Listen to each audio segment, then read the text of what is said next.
श्री प्रहलाद जी महाराज की कथा, ध्रुव जी महाराज की कथा, ये हमें ज्ञान देती है कि भक्ति की कोई आयु नहीं होती है।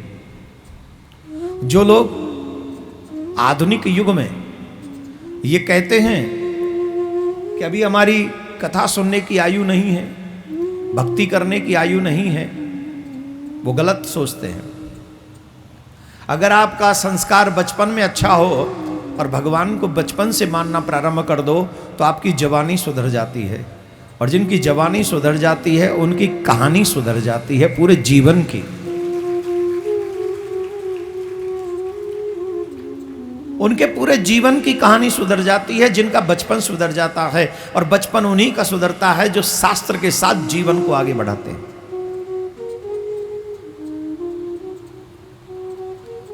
तो ये आपकी मोस्ट इंपॉर्टेंट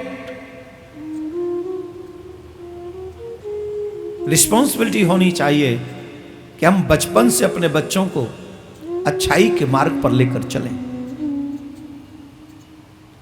उन्हें इतना निपुण, इतना ज्ञानी बनाएं।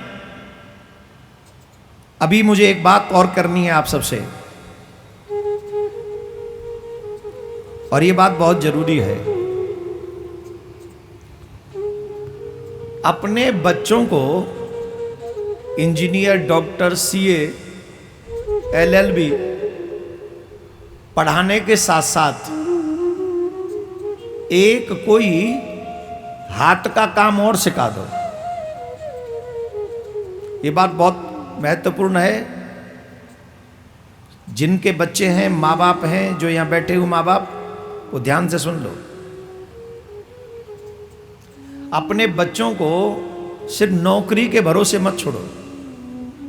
एक कोई हाथ की विद्या उनको जरूर सिखाओ कि संकट पड़ने पर, विपत्ति पड़ने पर वो ये न सोचे कि नौकरी चली गई या नौकरी नहीं मिली तो मेरा जीवन यापन कैसे होगा। नौकरी जाने पर लोग इतने डिप्रेशन में चले जाते हैं कि सुसाइड तक कर लेते हैं। और आने वाला समय क्या है, वर्तमान चल ही रहा है, एआई का जमाना है। और एआई के जमाने में एक बात सबको नोट कर लेनी चाहिए, वो बात यह है, नौकरियां उतनी नहीं मिलेंगी। 10 लोगों का काम अकेला एआई कर रहा है, फिर कहां से नौकरी मिलेंगी? और जब नौकरी नहीं मिलेंगी तो तब करोगे क्या? तो मैं ये नहीं कह रहा कि नौकरी की इच्छा मत रखो, रखो, लेकिन साथ में एक ऑप्शन भी रखो कि अगर संकट काल आया तो मेरे हाथ में ये कला है, मैं इससे भूखा नहीं रहूंगा, ना अपने घर वालों को रहने दूंगा, मेरे पास ये एजुकेशन है, ये विद्या है मुझे। आजकल के जो मैकाले की एजुकेशन है, जो मॉडर्न स्कूलों में मिल रही है, वो सिर्फ सर्वेंट बना रही है, नौकर बना रही है। लेकिन हमारे गुरुओं की शिक्षा को अगर आप देखेंगे, हमारे आचार्यों की शिक्षा को देखेंगे, तो वो व्यक्ति के पावर को देखकर, व्यक्तित्व को देखकर उसे सिखाते थे। ये धनुष में अच्छा कर सकता है, ये गदा में अच्छा कर सकता है, ये ज्ञान में अच्छा कर सकता है, ये राज्य में अच्छा कर सकता है, ये गृहस्थ में अच्छा कर सकता, हर चीज के मुताबिक उसे ज्ञान देते थे, उसे शास्त्रों का ज्ञान देते थे, उसे विद्या, अलग अलग विद्या सिखाते थे, और साथ में गृहस्थ कैसे चलाया जाए, निभाया जाए, उसका धर्म क्या है, वो सब बताते थे। उन्हीं गुरुकुलम परंपराओं से ही एक से एक, चाहे अर्जुन को ले लो, भीम को ले लो, दुर्योधन को ले लो, इन सब को उठाओ, कर्ण को ले लो, ये सब उसी परंपरा से। क्या वो पढ़े लिखे नहीं थे, बलवान नहीं थे, स्ट्रांग नहीं थे? वो कभी डिप्रेशन में नहीं गए, उन्होंने कभी सुसाइड करने की इच्छा नहीं रखी। बताइए कभी की हो तो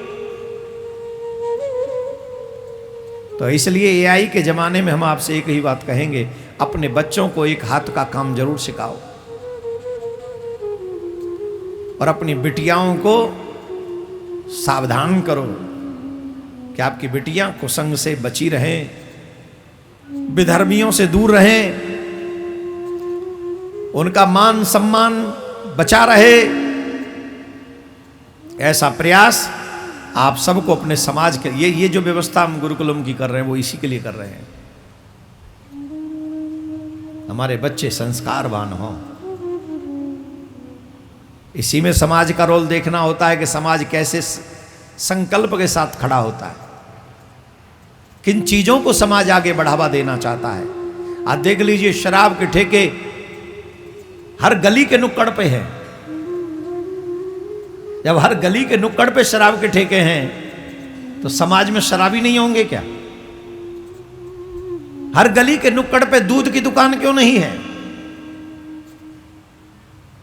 हर गली के नुक्कड़ पे गुरुकुलम क्यों नहीं है? हर गली के नुक्कड़ पे बुक्स की दुकान क्यों नहीं है?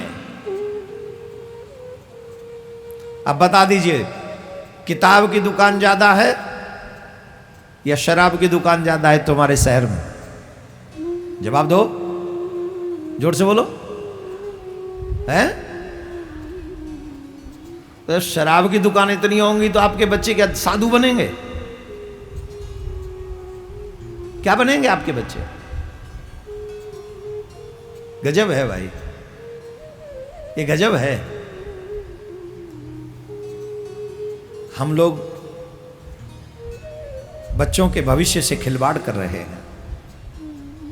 पहले जहां लोकल बसावट होती थी वहां शराब की दुकानें नहीं होती थी, एक आध कोई ठेका होता था।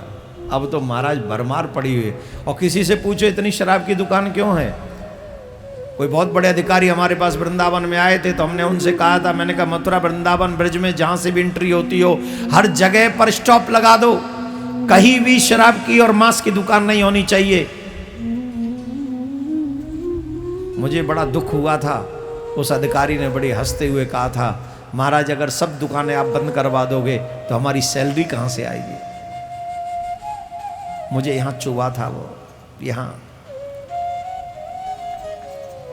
हम अपने देश को नशेड़ी बनाने के लिए तैयार बैठे।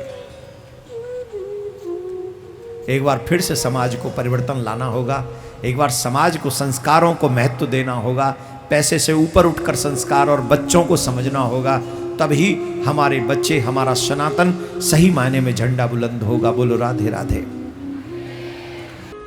हर घर में गूंजे सनातन की आवाज।